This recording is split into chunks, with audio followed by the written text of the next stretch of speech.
సంతోషంగా బతకగలదా? H+ ని వదిలేశాక ఇది హ్యాపీగా స్టేబుల్గా బతకగలదా అంతే. H+ వదిలేసాక ఇది స్టేబులా? ఇది ఈజీగా వదిలేస్తా అన్నమాట. సరే, ఇలా చెప్తే అర్థం చేసుకోవడానికి చాలా ఇబ్బంది ఉంటుంది. So simple. కాంజుగేట్ బేస్ ఎంత స్టేబుల్ అయితే యాసిడ్ అంత స్ట్రాంగ్. అంటే acidic strength, acidity directly proportional to stability of conjugate base. ఓహో, స్టెబిలిటీ ఆఫ్ కాంజుగేట్ బేస్ మర్చిపోకండి, ఇది ఒక్కటే. సార్ మరి మాకు ఆ కాంజుగేట్ బేస్ స్టెబిలిటీ ఎట్లా డిసైడ్ చేయాలో తెలియదు sir.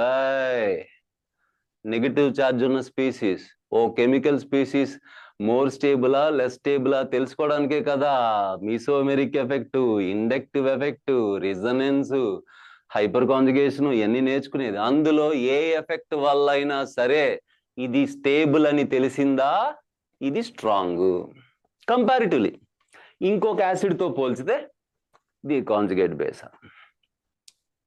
Simple, acidity directly proportional to stability. Example చెప్తే కానీ మీకు ఆ క్లారిటీ రాదు. ఎగ్జాంపుల్ చెప్తే కానీ మీకు ఆ clarity, I know yes. Example చెప్తాను.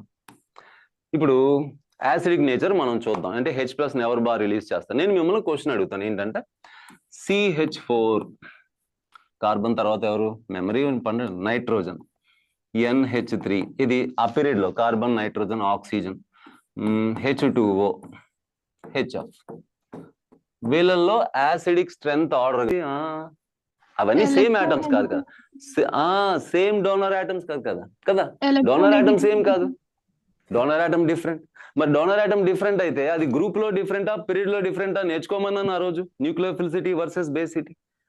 ఒక పీరియడ్ లో లెఫ్ట్ టు రైట్, ఒక పీరియడ్ లో ఇది పీరియడ్, ఒక పీరియడ్ లో లెఫ్ట్ టు రైట్ ఏమవుతుంది? ఎలక్ట్రోనెగటివిటీ పెరుగుతుంది.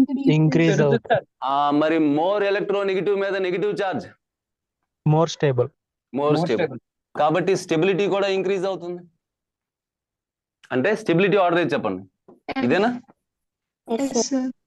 F మీద నెగిటివ్, O మీద నెగిటివ్ కన్నా స్టేబుల్, O మీద నెగిటివ్, N మీద నెగిటివ్ కన్నా స్టేబుల్. అందరికన్నా దరిద్రంగా కావు కేకలు పెట్టి ఏడుస్తుంది ఎవరు? నాకు నెగిటివ్ చార్జ్ వద్దురా నాయన, ఎవరు? కార్బన్. సో స్టెబిలిటీ ఆర్డర్ ఇదైనప్పుడు యాసిడిటీ ఆర్డర్ కూడా అదే. అండ్ ఇంకో విషయం చెప్పనా?